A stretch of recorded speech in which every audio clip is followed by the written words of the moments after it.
everybody who's listening. This is the first lecture of our new series, which is breaking our habits and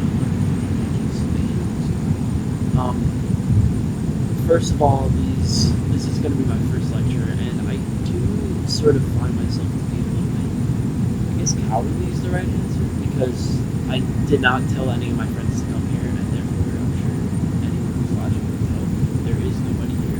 But I do find that to be, I guess, a little bit comforting, because at the same time, this is partially part of my hero's journey. Personally, if I'm trying to get my own, then I need to work with my friends, especially if I'm speaking to be incredibly careful. So, freaking standing on a pedestal and just talking to myself actually feels a little bit uncomfortable. I think part of the goal is for me to get over this. I do find that there is a reason that I'm here. One of the profound reasons that I feel like I'm here is I feel like I'm a prophet in a sort of way. Not in terms of I was brought here by God to go and tell a message, which is essentially what happened in the Old Testament. But at the same time, I do feel like there's some reason that I'm here that goes beyond what I completely understand, and I find that to be absolutely important. I think that when you talk about a hero in almost any sense, a hero's job is not particularly to do something that sort of changes the lives of other people. It's sort of to fulfill a responsibility. And I feel like I've been given this incredible message, this incredible goal, that I've been given this incredible responsibility, which has been to translate sort of the text and the movies that we all see into sort of like commonplace language. I find that that's something that we don't really do, especially in education. When you have something like our education system, which I mean in my entire life I didn't like my English classes, just because of simply the reason that whenever I got up and spoke and read all these old stories, I wasn't interested in the old stories. There was nothing that actually bounded me towards them. It's like if you were to give me something that I knew nothing about, which is essentially Fahrenheit 451 or Dostoevsky, or if you gave me a Disney movie that I was so interested in and analyzed it further, I would be so much more interested in the Disney movie because I'm already interested in it. Maybe if you're in classes, maybe you could give me the Pinocchio, right?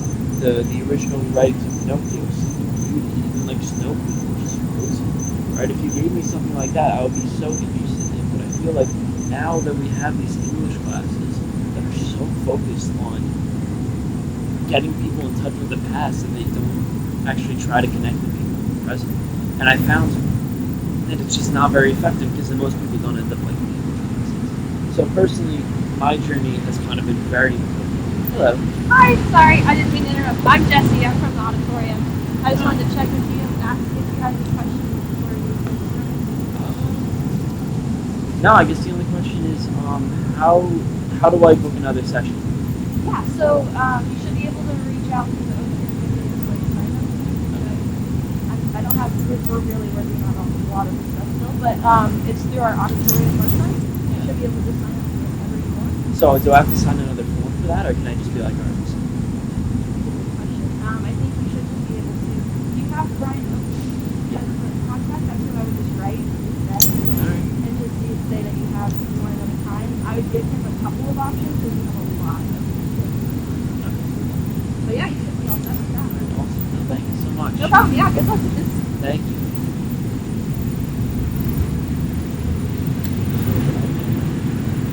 Oh yeah. So when you have English classes that don't really get in touch with a modern person, at the same time you have the rich depthness of reading Dostoevsky, but at the same time you have people who aren't even interested in Dostoevsky. So you're cutting people off. I don't find that incredibly meaningful. And you know what? I hope that my job as sort of is to connect people with not God in a prophetic manner, but connect people with sort of the unconscious, connect people with this sort of mythical hero's journey that I feel like nobody really understands nowadays, and nobody really tries to act out and emulate. So I think part of it is, and as a prophet, I think part of it is just trying to help people understand that, like, help the common person just completely understand what it is. And I feel like I'm sort of gonna be the one to try to help them, try to translate all these crazy mythological stories into Disney movies, which is like, come on, I think everybody's okay. So part of it is I'm gonna help them, and I think that's something that's incredible. Another part of it is helping inspire people. So it's sort of a twofold way, but through the inspiring people, that is helping people. Okay? So that's where I'm going to start today. So it starts with Goodhart's Law. Goodhart's Law is something that I find incredibly fascinating. And this is something that I like to talk about because it really connects the sort of surface level ideas with the mythological ideas. So I really like to talk about it. So Goodhart's Law essentially says that any measure that becomes a target is no longer real. And that let me explain that a little bit. So if I ever had a situation where I try to actually create a better life for myself, right? Let's say creating a better life for yourself is the target, right? Like you actually want to create a better life for yourself. That's awesome. Now if you're trying to create a better, if you're trying to use one of those measures, so let's say one of the measures is working with that habit, you could say, this could be part of it. You could say, I will have a better life if I get my bad habit, if I skip sleep, if I stop doing something, if I do this, if I do that, if I get off social media, if I do more pressure. All these things are good tenets for a good life. And I think we always think about that. Like, all right, you have a good life. You say you have a good life. You don't have what are your necessary things. So those are the measures. Right? So these necessary things that contribute to a good life. But at the same time, if one of those measures becomes the target.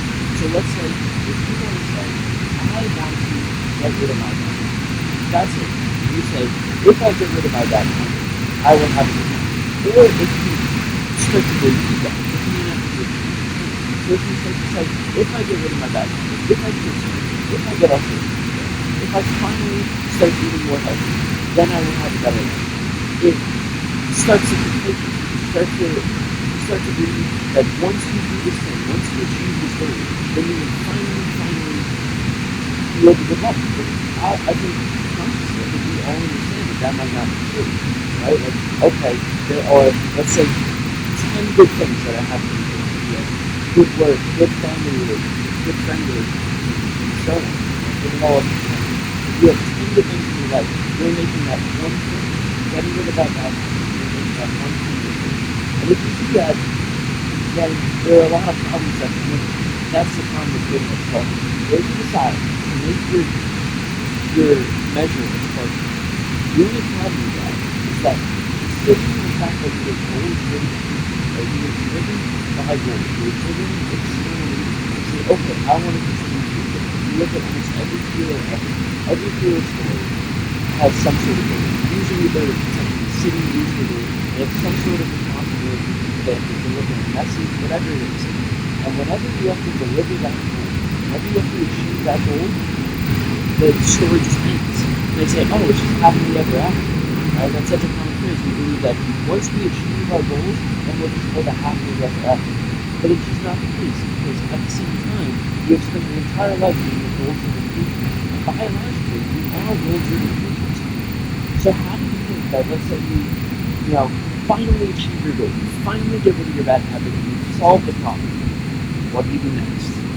Right? What do you do next? Because then you still have this sort of desire to achieve the goal, but at the same time, you just achieved your goal. So now you have to go and try to find a new goal, which is so incredibly difficult because you're so passionate about this goal, and then you don't achieve this goal. Then now you have to go and go to the next goal. There's a translation there that I feel like most people fall into, and that's the archetypal story of the hero, or the person who refused the call. So in the refusal of the call, you have a person, someone who decides to completely refuse their call to a thing. Somebody who decides they're going to try to get rid of their bad habits, and that's their only focus. They don't really care about anything else. They only want to care about getting rid of their bad habits. Well, the problem is when you have a situation like that, you have no idea what you're going to do next. So the refusal of the call archetype, somebody who refuses their call and just lives a life without any main goals, when they don't have a desirable target to achieve, a good target to achieve instead of getting rid of something, they essentially just spend their entire lives trying to chase away these problems, but then at the same time they're looking for action. So since they're looking for action and more goals to complete, they're constantly chasing their own tail and saying, okay, you know what, let me try to get rid of this bad habit. You finally break the bad habit, and then you're looking for something more to do, so you consciously or subconsciously you consciously relapse.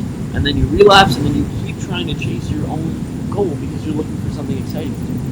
And I find that to be incredibly difficult. And I find that to be incredibly interesting because it seems like how is it possible for somebody just to keep focusing on the same goal and never actually trying to achieve it? It's a very short-sighted idea, but at the same time I find it incredibly interesting. So, the first step in the hero's journey, and this introduces me to the hero's journey.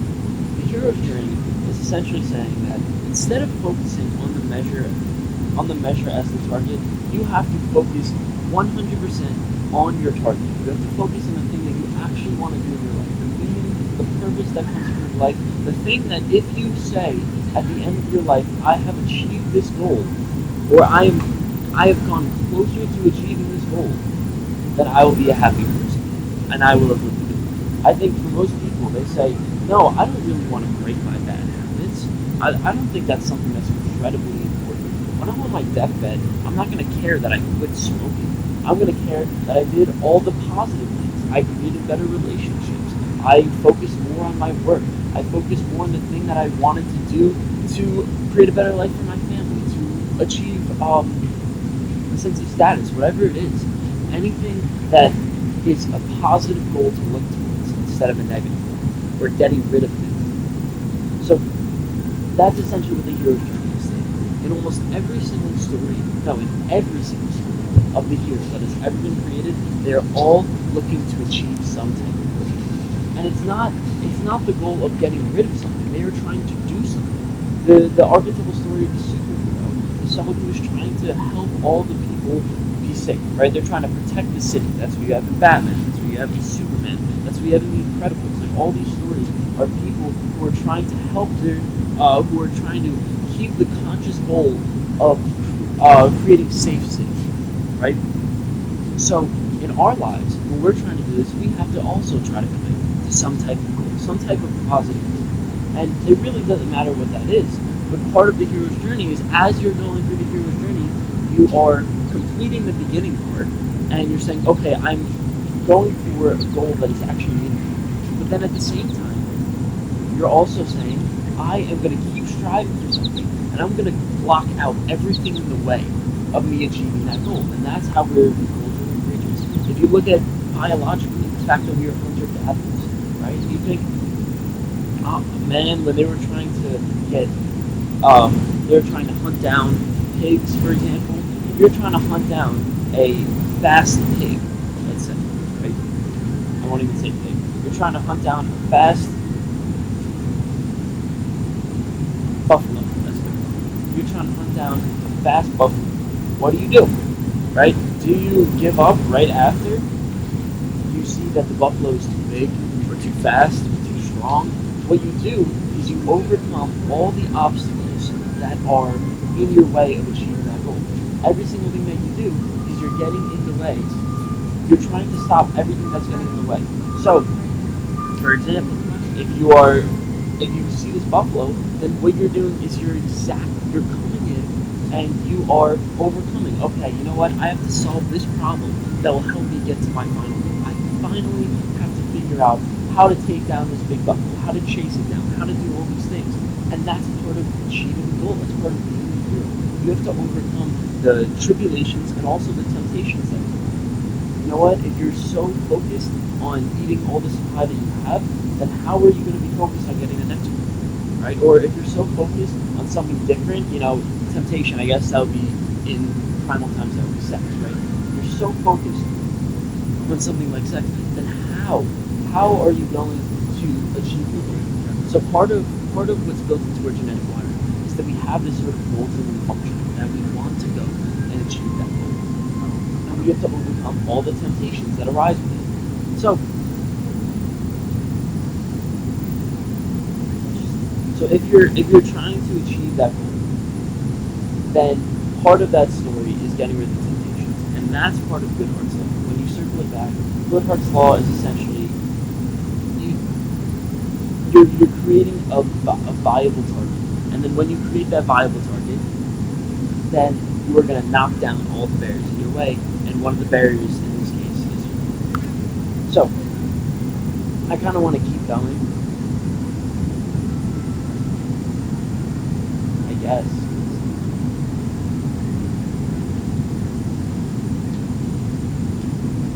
Yeah, I kind of want to keep going. So there are 4 steps that go into the hero's journey, and I find this to be absolutely important and incredible, right? So part of it is just accepting your hero's journey, and that's the part that I find like the most difficult step, because what you end up seeing is people who refuse to call. I was thinking about that. I was like, why does somebody refuse to call? Right? Like we have an entire society, and that's what I guess that's what people complain about, and I sort of agree, right? Like the older people complain that when our youth are being brought up, and that's what essentially happens when we're in college. When our youth are being brought up, they don't have any sort of goal to pursue, right? Like if you're spending 20 hours of your week, which ends up happening in college, to do something that you really don't want to do, which is pursuing a career that you really don't want to pursue. If you're doing that, then you don't have any sort of meaning that comes from your life. This is something that Joseph Campbell talked a lot about. He says, even though we're not looking for something meaningful, we're looking for some reason to be alive. Every single way. We're trying to feel the biological feeling that comes from just living life, feeling happy, being enjoyable, and being enjoyed. And when we try to do that, living your life doing something that you don't want to do is really getting in the way of that. So let's say you're spending all your time at work, right? And there's a phrase that everybody tends to use, and it's very applicable here. They say that it sucks the life out of you. Right? So if you're saying that it sucks the life out of you, then you're essentially saying you're not feeling alive. Essentially, it's almost as if you're dead, right? And there was something that Karl Marx actually pointed out, which I find Karl Marx to be interesting because he ended up proposing communism, but at the same time, he had a great rebuke on capitalism. He addressed the problems incredibly well, but at the same time, he clung to the wrong solution, right? Which is communism.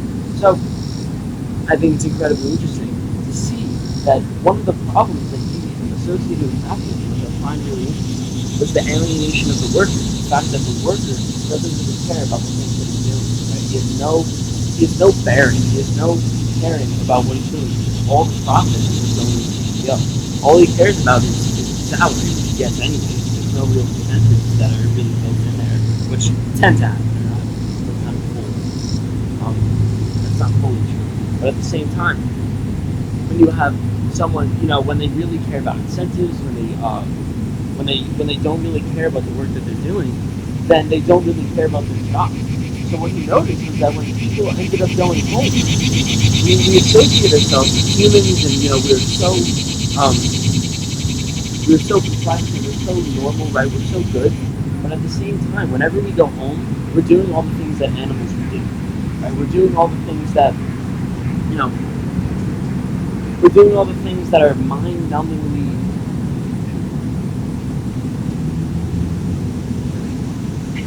mind-numbing,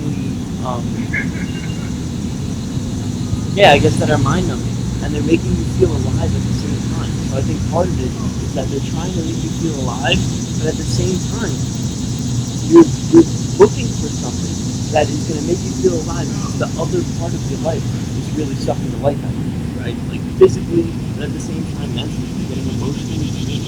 So when you go home, you're looking for something that's going to make you feel alive. You really don't have the time and energy. You really don't have the time and the energy to invest in something that will make you feel alive in a meaningful, fulfilling right.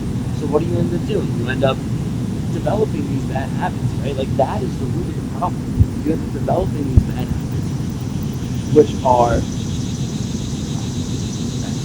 now you end up developing these bad habits, which are the things that make you, which is essentially the root of the problem. So if you're developing these bad habits because you have such low energy, and that's the time when he said most people, you could use that now, right? Everyone's doing the things that animals will do. We'll sit and we'll just watch reality, or we'll scroll through social media for a very long time. Because I noticed that among students who really don't enjoy school. They spend so much time essentially draining their energy because they really don't like school. And then they spend most of their time on social media, YouTube, eating foods that are very unhealthy, smoking, doing all these things that are not meaningful but also mindless. And when you do something like that, it's not creating, you're sort of short wiring yourself to feel alive. And that's really the problem that goes into it. If you're short wiring yourself to be alive, then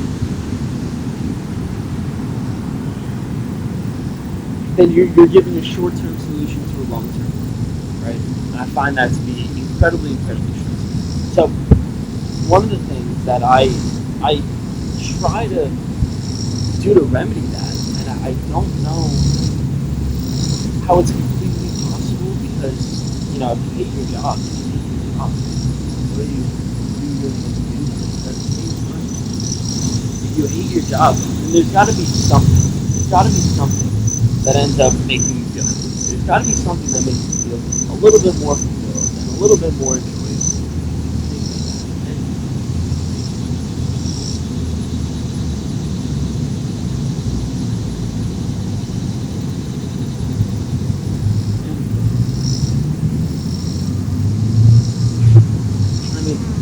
On the surface, I would tell you, but at the same time, personally, that's part of it. But I think it's not, for some points, it's not realistic. Oh yeah, just drop out of school. But I really think that something that Google's doing that I find actually incredible. What they do is they bring an entire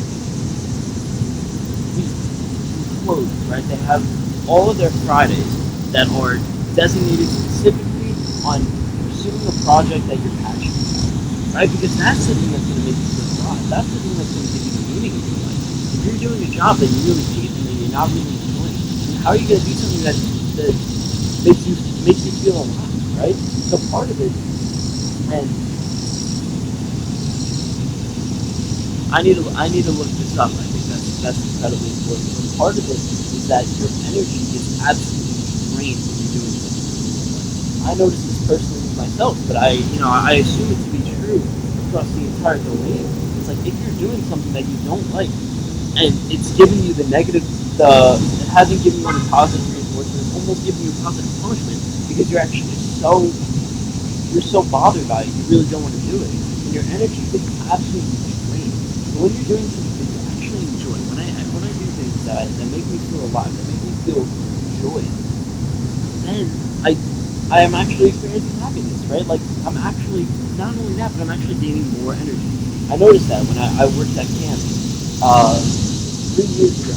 My brothers both worked for a camp that had fourth graders, and I worked for kindergartners. So I was a counselor of kindergartners, and I absolutely loved it because kids are freaking adorable.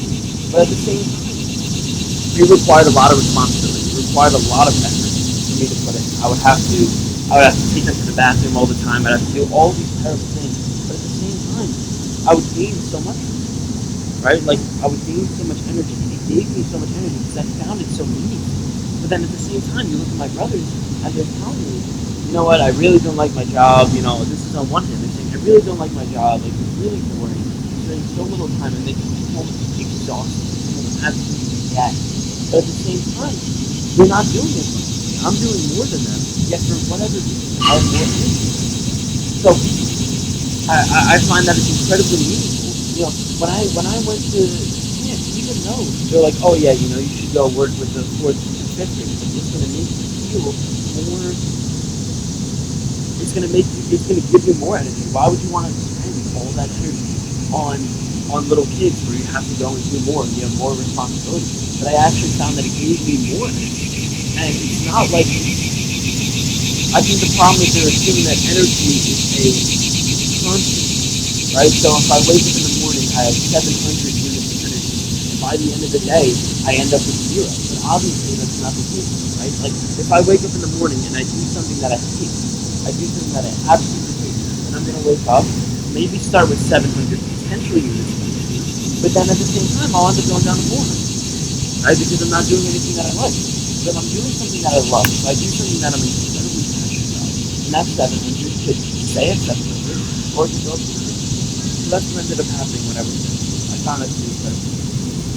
So what I find is that people are sort of shortchanging themselves. They're trying to make it so that they're trying to make it so that they're working less, right? Like this sort of like the sleep mentality, 9 to 5, and things like that.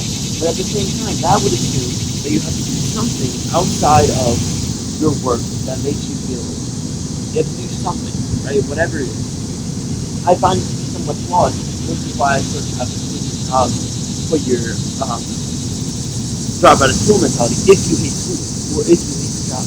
But it's not like one has an effect, doesn't have an effect on the other. 8 hours of your life are absolutely miserable. If you're dreading those 8 hours, and part of that is because you're forced to do it, and part of it is because you've accepted this responsibility of salary.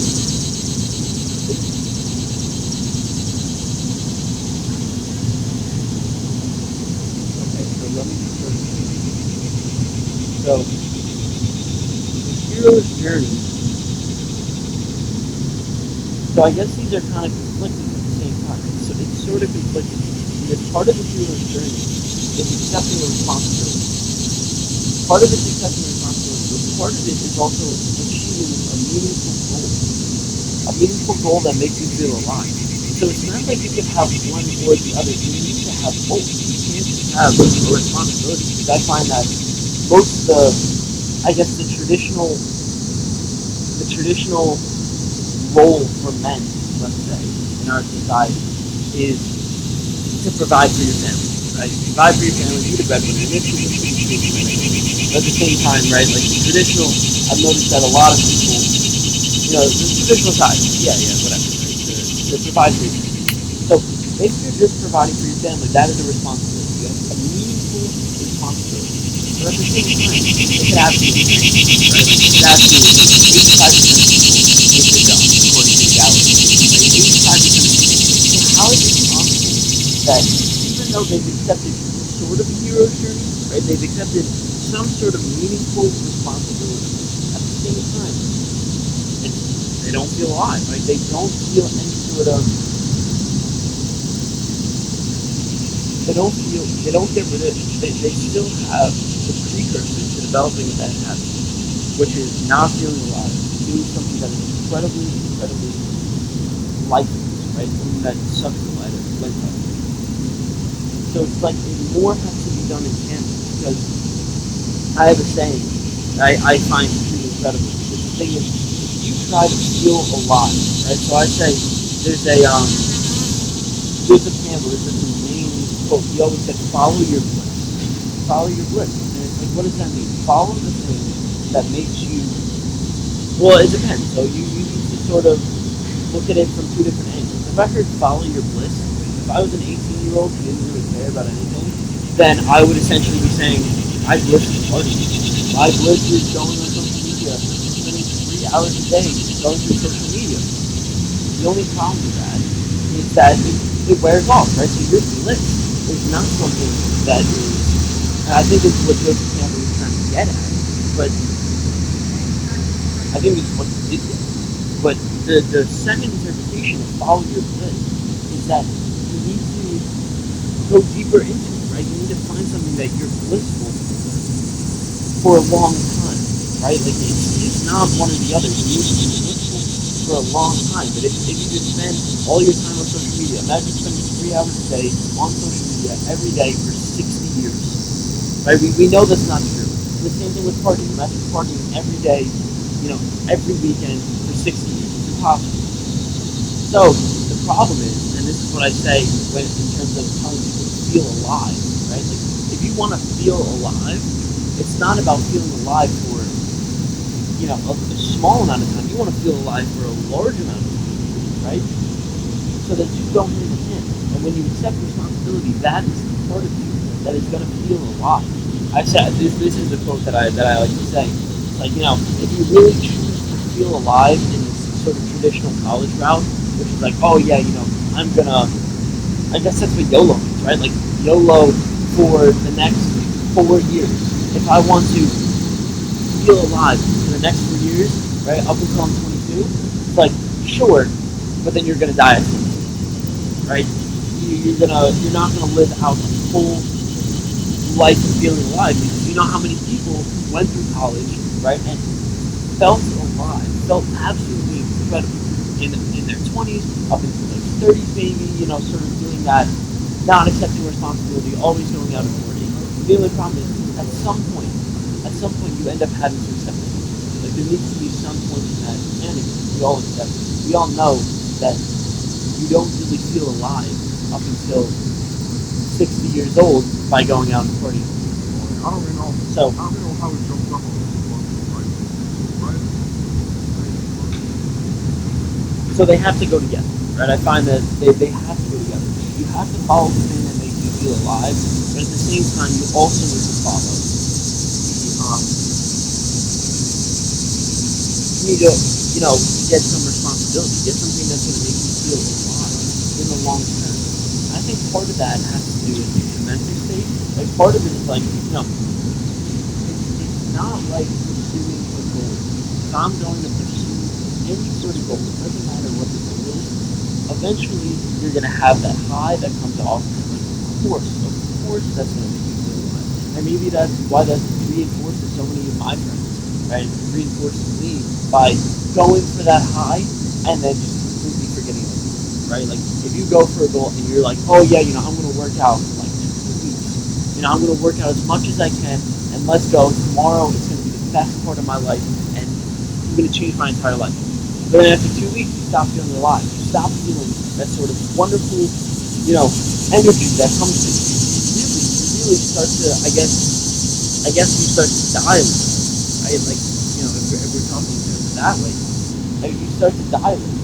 So what would end up being reinforced? The thing that would be reinforced is to pursue as many of those as you possibly can, as many of those life-changing moments that that never actually come to fruition. Those things are going to make you feel alive, and then you feel dead, and then you feel alive, and then you feel dead. It's the same thing as someone who's going to go out and party. I find this all the time. I go to Indiana University, and I go to the Kelley School of Business, and I find that so many people are talking about, what the thing about Kelley is that they make you, not make you, but the system is set up in a way that you have to, they sort of push you in the finance and accounting route, right? You sort of do the things that, some people like accounting, but there are very few people.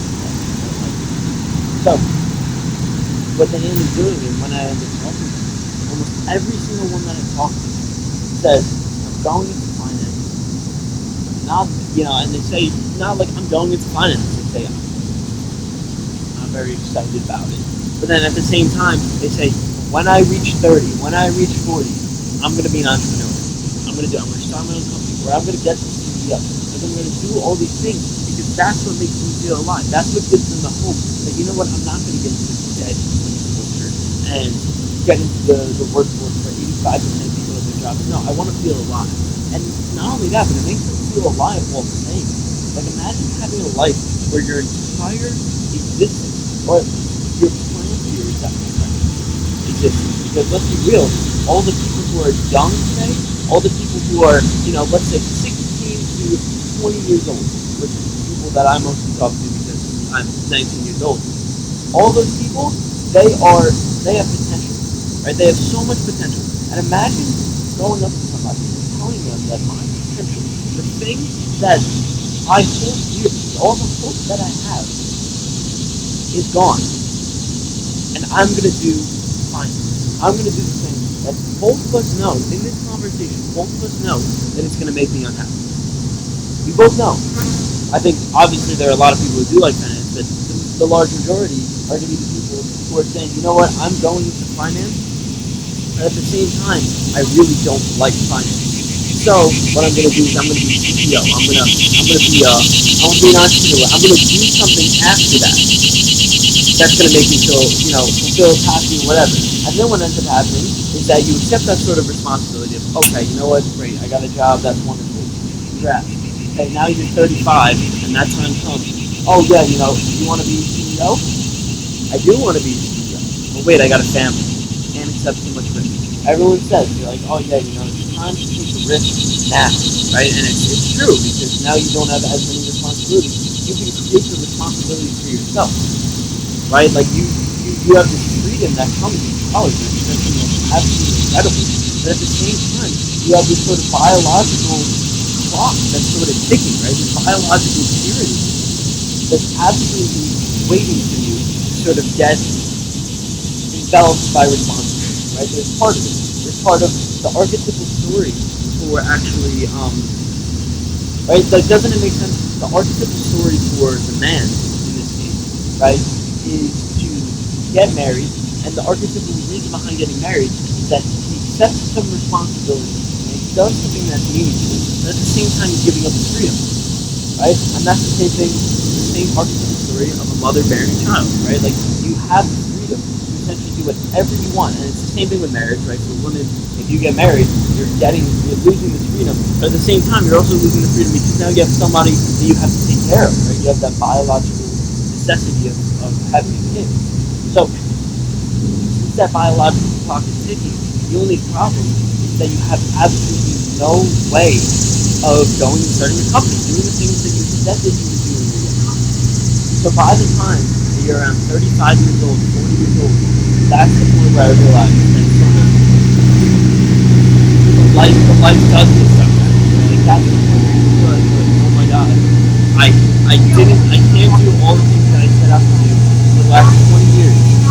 And now that moment is hitting, and then you absolutely does. And that's why I find the hero's journey something that is so incredibly important to accept now. Right? It's something that's so incredibly important that you have to accept your call to adventure now. Because there are so many factors that could go into play years from now. Right? There are so many freedoms, there are so many responsibilities that are waiting for you in the future. Like, imagine being 7 years old and not having any kids, which is a responsibility, not having a house to take care of, not having a potential spouse or, some sort of, like mostly like grandchildren, right? There needs to be something that you wish to take care of, or incident, like whatever it is. And if you don't have that sort of responsibility, then you'll eventually crumble. So the thing is, there are all these responsibilities that are waiting for you, right? Like, part of our society. The reason why we have a capitalistic society is because you have to be responsible for yourself. You have to take care of yourself. You need to create wealth for yourself enough for you to live, right? Like, that's something that's what capitalism is, right? Like, if you want to start a business at the same time, you need to create enough wealth for you guys, enough to survive. It's the same sort of mentality on the individual level. So, all these responsibilities are waiting for you, but now you find yourself struggling to accept responsibility, and that's just because you're waiting for later. You're waiting for later, but you have all these responsibilities. So I find that now is the best time to accept the call to attention. I find that incredibly important. Other reasons to reject the call to adventure. So another reason to reject the call to adventure is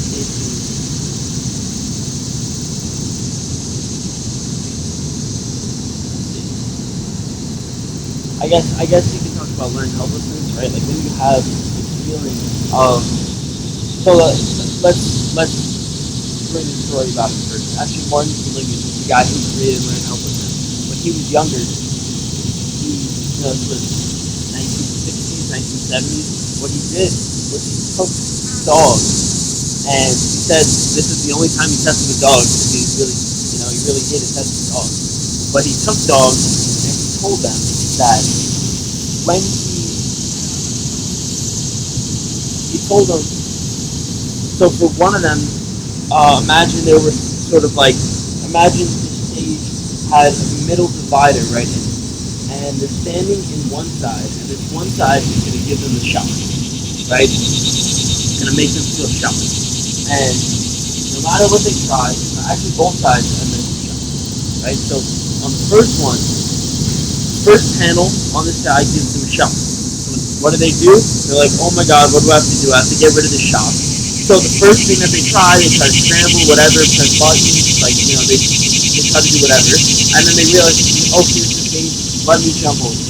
For the people that jumped over, it's simple. Shock turns off, and they escape the shock. So what do? The next time it happens, they just, alright, cool, shock turned on, let me jump over. Shock turned on, let me jump over. Now, that was the controller. Secondly, what they did was they tethered the shock. So let's say this dog was standing here for 3 seconds and then jumped over for 1 second, and then they restarted. So we stood here for 1 second, jumped over again. So what they did was they tethered the shock. So now the dogs that jumped over, they're not in control of the shock. Even if they jump over to the other side, they're still going to feel they're still going to feel the shock. They have absolutely no control over it. So what ends up happening is they freak out. They're like, holy crap, why is the shock here? They jump over, and when they jump over, they experience the shock again. So it's like, what's going on in their head? It's like, what the heck is doing? What can I do to turn on this, to turn up this shock? And eventually what they learn is they learn to be helpless. They learn helplessness. They understand, you know what, crap, I am not in control. No matter what I do, I can't actually change, right? There's nothing I can do to actually, create a better life. There's nothing I can do to escape this shock. And what ends up happening is they literally, it's like the saddest story ever. The dog literally sits, curls in a ball on the side, and just starts to begin to accept the shock. And that's it. They give up completely, and they never try to give up the shock again. Now, there was a similar experiment that was done on elephants, and what ended up happening is that it's the same thing. They tethered their legs to a rope, right, to sort of tame them, to get rid of their freedom. And as a baby elephant, the elephant is trying to kick, trying to get away, but they can't break the rope because they're too small. By the time that they get older, by the time that they turn into an adult elephant, that rope is like a freaking string around their leg. It is not even close to long. But what ends up happening is that the elephant literally is so helpless, it learns to be helpless, that years later, it stopped trying. So that small little rope, every time it looks down at that rope, or every time it feels that rope, it doesn't even try to break off. Even though all they have to do is give one little snap and they got it, they never do it. So, I find that amongst the people that I talk to, they are incredibly learned helpless. They're helpless. And it's very sad. I find it to be one of the I find it to be the saddest thing that happens in America. But actually everywhere, right? Because they actually found it so Martin Seligman, right, he ended up doing more research, and he found that in poverty-stricken areas during the Great Depression, if you were poor, and then you got more poor because of depression, and then you remained as a poor person, then you had very little optimism, right? It actually affected your optimism. Now, obviously, that's a correlation, but it makes sense, right? If you were rich, or if you were middle class, and during the Great Depression you got absolutely swallowed, you were very poor, but then after the Great Depression, you bounced back. The economy grew, and you grew with it. Then what ended up happening is those people were poor. And it makes sense. Because your economic situation is the cause of your survival, right? And you were able to bounce back, then you're going to end up being more optimistic. You're not going to experience that learned helplessness. But for the people that weren't able to bounce back, people who were still struggling, people who were still struggling for food, and remember that welfare was a thing back then. For those people, they became pessimistic. They're like, we went into this terrible downturn, but then at the same time, I was never able to grow. I was never able to get my money back. Right? I was never able to to get out of this poor situation. So what ends up happening is that they experience this unhealthy. Now, what I find for people, especially smoking, seems to be the biggest problem amongst the smoking community. On average, for the people who smoke, it takes, for the people who quit, it takes 8 tries to quit. 8 tries. Like, imagine going through 8 different trials just to be able to quit one drug. And it's like, that's absolutely incredible. And part of that could be that they already experienced learned helplessness. Part of that could be, I can't really imagine. Because, you can't say that every person who's tried to quit really tries to quit. Like, I found that among my friends. You have that, again, right? You have that moment of elation. You have that's the archetypal story of the person. That's the archetypal story of the person who was facing this multi-year experience. They keep going through the same problems over and over again. But they didn't have a goal that they were trying to pursue. And not a goal of getting rid of bad habits. It's something they were actually trying to do. So what ends up happening is that they have this moment of elation. They have I'm going to go to the gym for 2 weeks. And then what ends up happening is that they lose the energy. They feel dead, right? They have no goal to try for anymore. Because now they just achieved their goal. They essentially did it. And what happens is you get so absolutely crushed by this sort of wave of, okay, now I don't have a goal anymore. What do I do? Now I have to go and find a goal. That you suffer, so good, feel alive again. You begin to start your problems. You begin to create that problem again. And part of it is because you're looking for that journey. You're looking for the next time to go and do it. Right? Or the next time to go and quit. That's the reason you go on. That's pretty incredible. So, I believe that part of the learned helplessness, therefore, part of the learned helplessness actually comes from that. Part of the learned helplessness is I was tricked by my psychologist, and at the same time, I didn't know that I was tricked by my psychologist. But, that's not a very popular thing to be like, oh yeah, I'm looking to feel alive, and I feel out anymore, and nobody really realizes that. When you do that, the only thing that your mind is telling you is not, oh yeah, this was all the things that were happening, this is the actual explanation for it. Instead, it can't be done. Stop. You can't do it. Right? This is hopeless. And if you find that it's a hopeless effort, if you find that you're struggling with problems of, everything, going on a diet, quitting smoking, getting on social media, things like that, you're trying to do those things, you have this feeling of elation, you have this feeling of that, and then what happens is part of it, I believe, the learn helplessness that comes from it, I believe it's incredible how one person, how society can be completely that. What's the hardest thing? Like, I find that next time to quit, time to quit smoking, and 5 people around me, damn it, 5 people around me, and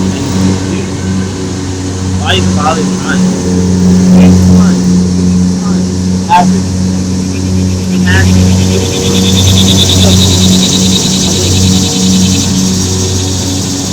I would be a little bit closer. I would be like, oh my god, not only would I have a perfect excuse for quitting, for relapse, my perfect excuse, no, it's impossible, it's heaven to do. There's nothing I can do about it. And then at the same time, you're saying, you know what, there is, my friends are the ones who believe this, therefore I believe it, right? Like, maybe it's not even worth trying. Why go through something if you know that it's just going to be a meaningless effort? Why go through something if you think that it's not even going to be important? So,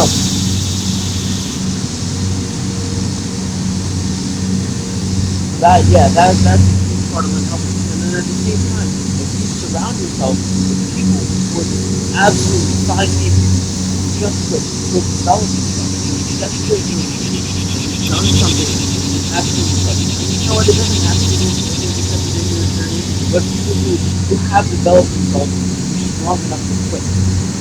If you surround yourself by them, then you're going to be so much better off. Not only are you going to have escape that sort of learned helplessness that has been transmitted by others, sort of, if you escape that negativity, you're going to be more positive. the guy who get that will, the optimum will help you, then first of all, you don't have any excuse to quit. Because you're not going to be like, oh yeah, it's an impossible thing to do. No, 5 of your friends are the ones who actually went and did it. And then at the same time, you feel more elated. You feel like, oh my god, I can actually do this on my own. And I think people are going to be actually doing it. Right? It's actually going to have an effect on whether or not people can quit. So, I'm gonna. So it's 12:42. So I will end this on one important note that I do think is the most necessary part of accepting getting rid of that, that thing in your head that you actually the pulse behind you.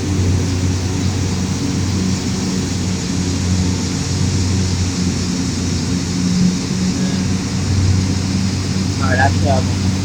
And then I'll talk about it. So, that's my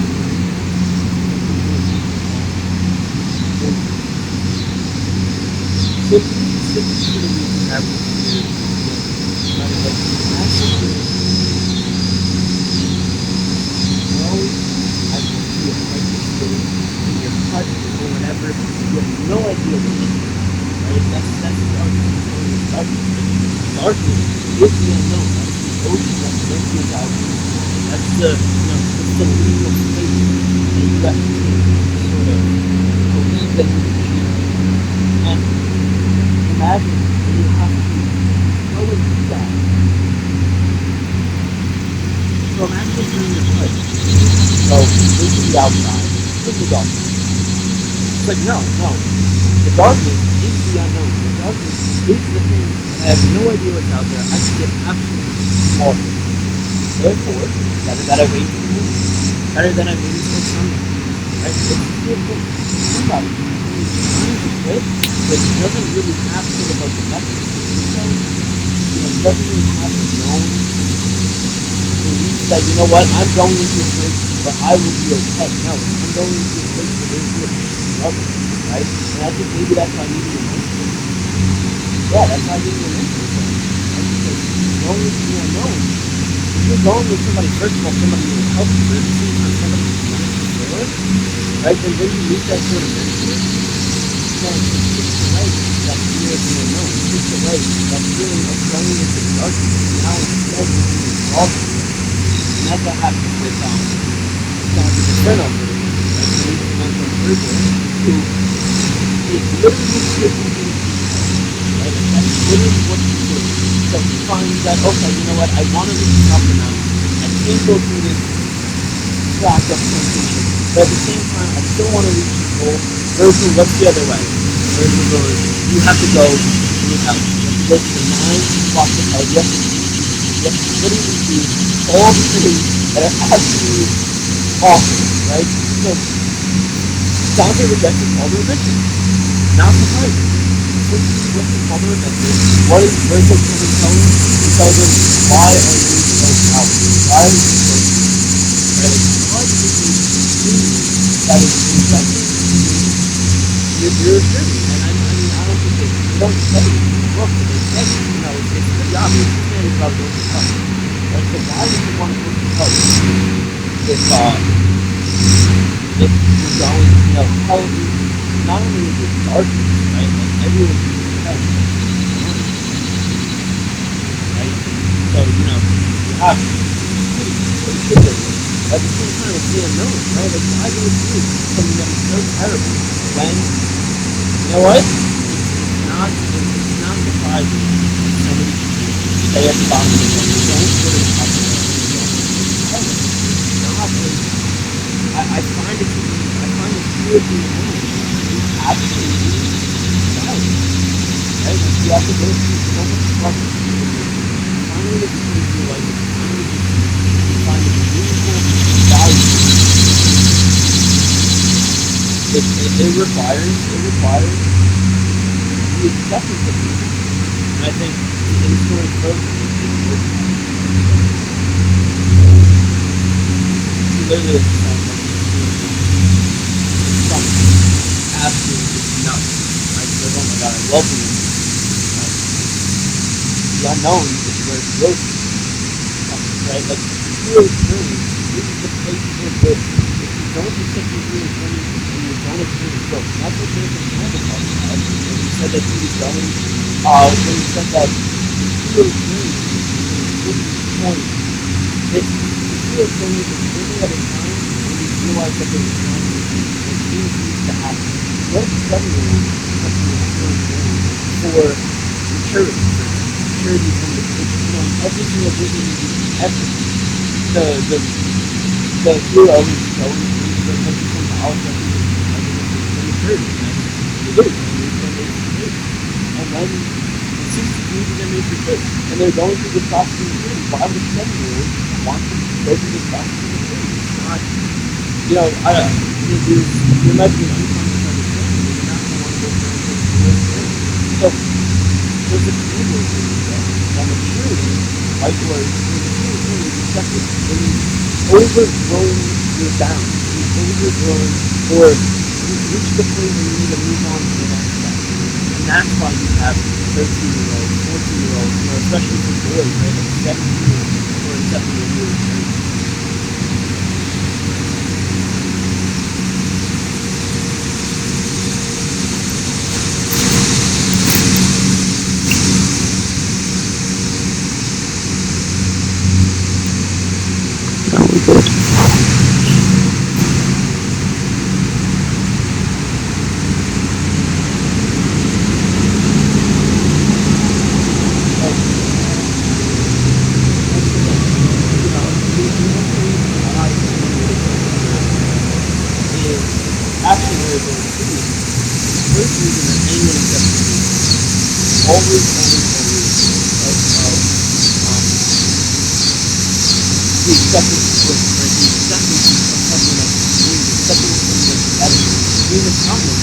That people aren't that open to right?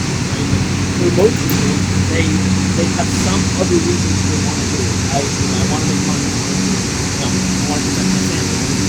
Right? And then, as a result, they extremely right? So they sort of have to experience their own growth. But they're not looking for the growth. They're experiencing growth as a result of going through the I find it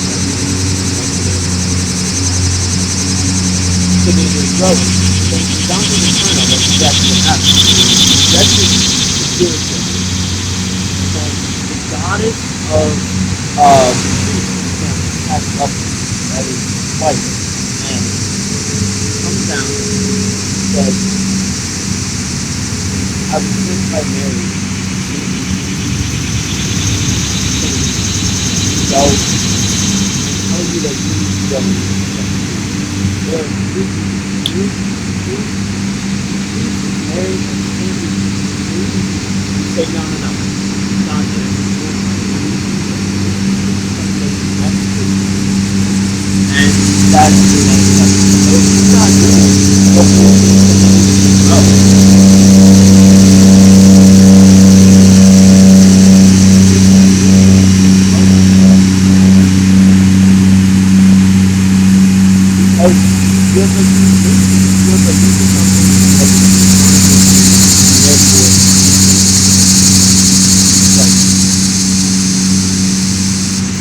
those are the reasons that most people do.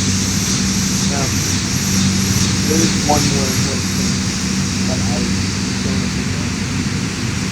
Oh yeah. And that's what growth actually is. I think the growth is always done.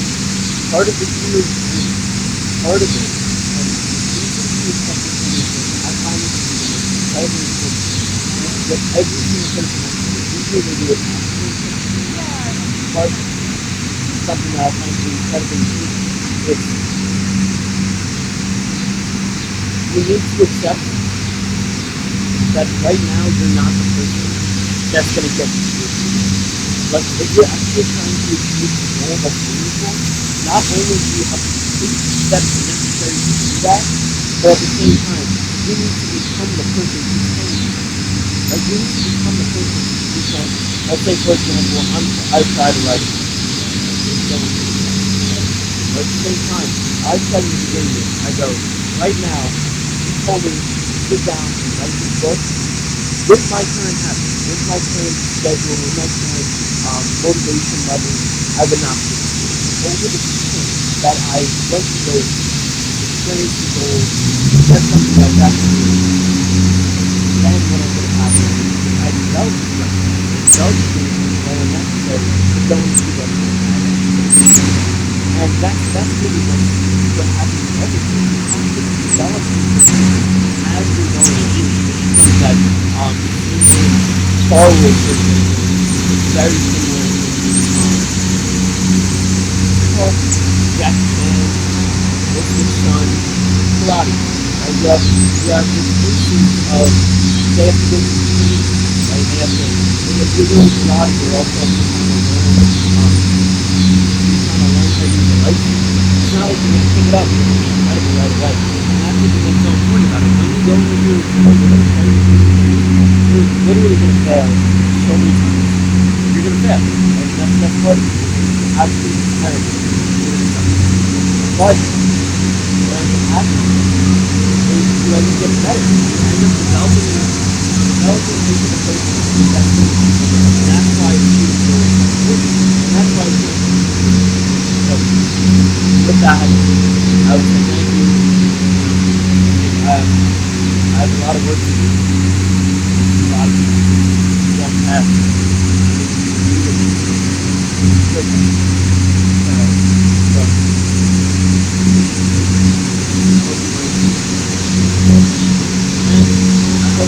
even though I probably suffer that the lonely spirit hopefully I'll get it.